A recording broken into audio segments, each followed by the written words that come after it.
made their predictions earlier on. It's time for the big reveal. Do you want to give us your top 3 in reverse order? So, starting with the men's, Erling Haaland was third. OK. Now, a perennial goal scorer, won it, a couple of years ago, and he's got 25 goals. He's clearly the favourite, along with Igor Thiago, of course, for the Golden Boot. What another amazing season he's had. One trophy already, could win more. OK, so Erling Haaland in third place. So go on, tell us who is in second. Well, this is the big one. Yeah. I think this will give away the first one. Declan Rice. So there you go. Declan Rice was second. A very, very close runners-up.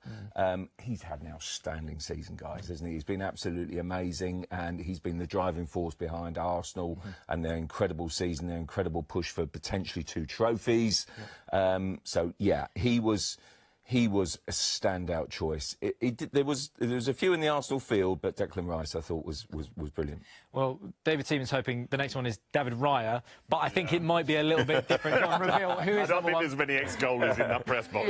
No, Bruno Fernandes. Bruno Fernandes, we're delighted to announce, is the Football Writers Association Footballer of the Year. A fantastic season, an amazing player. I think he has been the difference for United this season, driving them from, disappointment last year into third in the table, chasing down a Champions League place. 19 assists. He's the assist king. He's the guy that puts everything on a plate for his teammates. So it's about time he had a bit of, praise for himself and got a bit selfish and took the adulation. I mean, it's an amazing season. He's on course, isn't he, to break the joint record of assists currently held jointly by Thierry Henry and Kevin De Bruyne. What season he's having. Richly deserved, I think. They're obviously, whenever there's awards like this, people are going, no, it should have been this. So tell us, how close actually was it? Well, look, we've got over 900 members. Had a great turnout.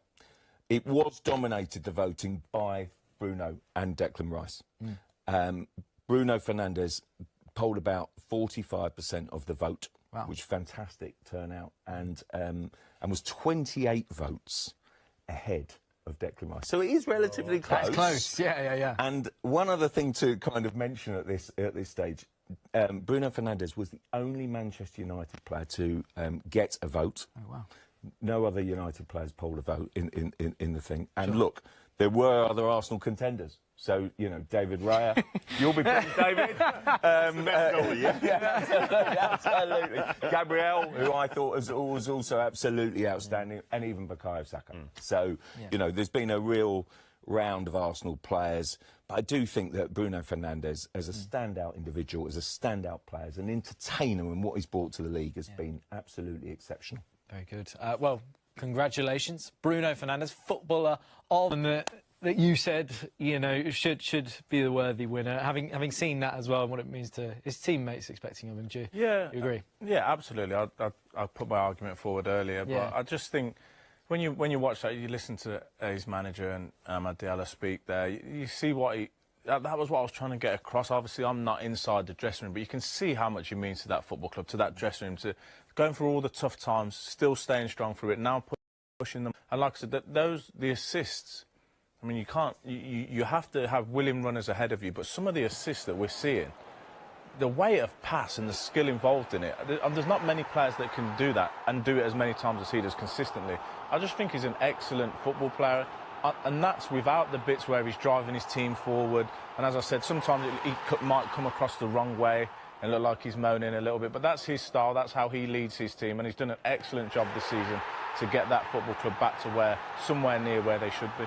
By the way, as well, half of this season, he was playing it as a 6 and then an 8, and so he's got all of those assists in almost like the second half of the season because he's been playing in that 10. I mean, I know, David, we were talking about Declan Rice, but you can see why Bruno certainly is the winner. Yeah, because like Ashley said, he drives the team and he's driven Man United so well.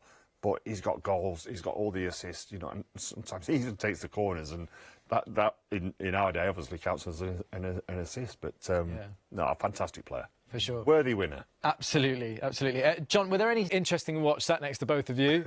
Because David, during the goalkeeping, you were really like, you weren't sure, were you? I mean, obviously Donnarumma was higher on certain ones for Bruggen. I mean, who would you say? I would go with David Raya, because of the saves and the quality of the saves that he's made and the importance of his saves. You're not looking at the save percentage. You think it's the importance because of that depends on how many shots you've had against you and all that sort of thing. And I just look at, don't mistake me, but Donnarumma's been so influential at City, because when they got Trafford in early on, there was a question mark, and then that's why they got this. But then with David this season, he's been absolutely brilliant. Just fantastic saves after fantastic saves, and really important ones. I think there was one, it was against Brighton at the Emirates that he made that was so good. Yeah. Some of yours in there. Would have thrown your hat on that one, wouldn't you? Is that a good save or a bad miss? Yeah. I mean, this one, and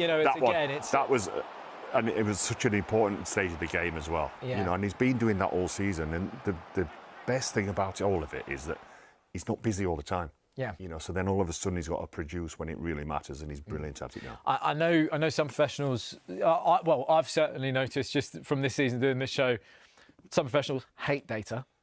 Some professionals quite enjoy it. But I think we're all as confused when we heard the phrase VAEP. Now, if you wanted a reminder of what VAEP is, that's valuing actions by estimating probabilities. You got that? Yeah. But what I think roughly what he was saying is that it's like, obviously Marcus Senesi was at the top of that list. Yeah. So the actual actions that he's doing defensively, the value of them is higher. Oh God, stop. I feel like I'm back at school. I'd like to see some of these terms put into our games. I'll get them to. Let me right. I'll be honest with you. I've got to read this because I have to. Right. So, valuing actions by estimating probabilities combines 36 variables describing an individual action. So there you go. So it's basically when you put together all of the duel winning, the aerials, and everything, how valuable are they to the team? But in Senesi, he has provided. So he backs the VAEP. I think he's had a brilliant season. Yeah. But I'm not on the data side of things like that. I'm not. Yeah. And I just like to see and feel, and because it doesn't tell you everything. I think it is good to have the data as a backup. But yeah, when he mentioned Senesi, I was like, oh yeah, Senesi has been brilliant. So probably it works. But yeah, I don't know about the whole data thing. Yeah, but when it comes to Bruno Fernandes, his numbers they do speak for themselves. I mean, do you agree with Pythagoras in that? Do you think he is player of the season? The trouble is what the only thing that Man United are going to get this season is Champions League. So can you get a player of the season that's when you've got other contenders that are still going for the league? Is it fair to then go to someone like Bruno? Who would you? Not. You can be. I would go for either for David or for Dec. I know it might sound like I'm being biased, but who would have thought? Who would have thought? And let me guess, out of those two, you might go for David Raya. I was coming down this morning. I was thinking, but Bruno might get in there. But yeah, would you go with David Raya? Yeah, I would.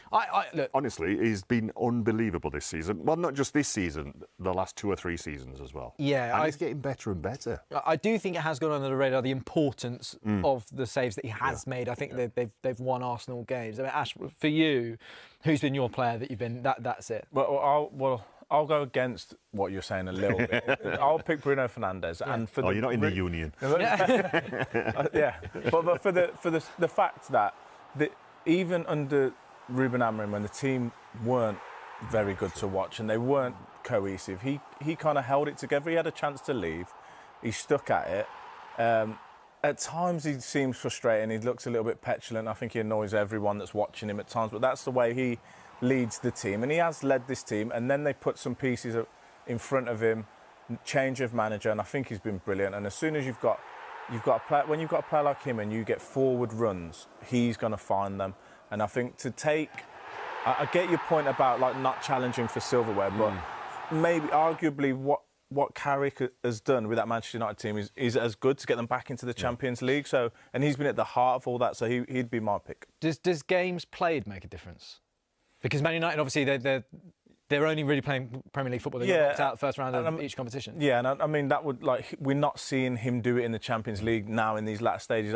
I get all that. But for what he's done, I think, for that team and for that football club to bring them back to somewhere near we'd all expect them to be, and the way that he's done it and the way that he's never shied away. That's what I like about him. He's the captain. He never shies away from it. He always wants the ball. He's brave enough to make mistakes. I'd say he edges it for me just for what he's done to put Manchester United back in the Champions League. Any shouts for either Erling Haaland, Igor Thiago? I mean, it's crazy, isn't it, that we're not even mentioning Haaland in this conversation, and they could win a domestic treble. Yeah, and it just seems weird, but it's like, because he's done it so many times, you know, then you look at his stats and everything, and it's expected. And so it's not like, it doesn't feel like, as he's had a fantastic season, yeah, like what you said, they could have a treble on their hands. Yeah, exactly, a domestic treble. I mean, Ash, for you, I mean, you know, like, you've come up against so many different strikers in your career. To maintain that level must be so difficult. Yeah, no, he's obviously clear. If he got it, I wouldn't argue with it at all. He's been brilliant again. Absolute nightmare for a centre back. It's going to be a tough game every time we play against him. And I know the team's great. He gets great service. He's got an unbelievable three behind him, whoever they pick. So I get all of those arguments, but he's still on the end of things. He's still like, this goal here, this is just bread and butter for him, and he makes it look so easy, and it's not. Well, that's what the player that I wanted to ask you both about is Igor Thiago as well, because I think he definitely deserves a shout in this, because as you say, you know, Haaland, we see him doing it all the time, whereas Igor Thiago kind of came out of nowhere. Obviously, he had some time away, injured, and he's come on, he's just, you know, came into it all guns blazing this season. He's got those goals, but I still feel like football fans aren't necessarily sold on him yet. Yeah. Do you know, I've seen those memes where it's like, when the sky cameras are on him, he can't score. But I think also as well, he's Brazilian. Yeah. We normally think of Brazilians as he's the opposite of what we think. But I think with him, he's a bit of a throwback. He's strong, he's powerful. He's a bit of a bully type of striker, and that's a compliment. I'm saying it in that way. And I think centre-backs these days aren't used to dealing with that type of striker, so he catches a lot of them off guard. But as Brentford have done well, and he's done well, it's gone together. I don't think Brentford would have done what they've done without him, and his goals have been valuable. To score those goals in the Premier League means you're doing something right. It's the best league in the world, so he, again, definitely deserves a shout out for what he's done. And he's got so many different finishes as well. You know, it's not just like shots outside the box. He's got tap-ins, he's got toe pokes, he's got pace. As a goalkeeper, how worried about someone like Thiago are you? The hardest thing is like when someone new comes into the season, like into the Premier League like that, you don't know what they've got, and then all of a sudden and it's same with defenders. It takes a while to work out, doesn't it? Yeah. You know, but with him, you don't know what sort of finish he's going to get. Yeah. You know, he toe pokes it, he'll side foot it, he'll hit it with pace. Yeah. On Declan Rice, just quickly, because Ash, I want your thoughts on it. For instance, metaphorically speaking, Arsenal go on and win this title. Being so careful the way you're wording it. I'm not jinxing it. I'm just saying, Arsenal go on and win this title. Deck scores 2 in the next 3. Does that not change it for you at all? Or is it still Bruno? Because you look at the impact that he has both in defence and attack. It's tough. I mean, as we sit here now, I would pick Bruno, but if that did happen, then it does weigh into it. It weighs into it because, you know, if he's had such a massive impact, he's one of the best midfielders in the world, definitely. As you say, both ends of the pitch. He's another midfielder that you'd enjoy if you're a centre-back, him in front of you, and also his quality from set pieces, the goals that he scores, he's a massive player. If he goes on and they win everything and he scores, like you say, then yeah, we'll give it to him. Make you guys happy. Very quickly, top 3 picks that you think, if we're going first, second and third, who you think it's going to be? I'll go Raya, Bruno, Rice. Raya, Bruno, Rice. I'll go Fernandes, Raya, Haaland. Oh, OK, here we go. On the goalie, I'll put the goalie in there. You put the goalie, so what if player saves 3 pens in the penalty shootout? They do some good things there. Very good.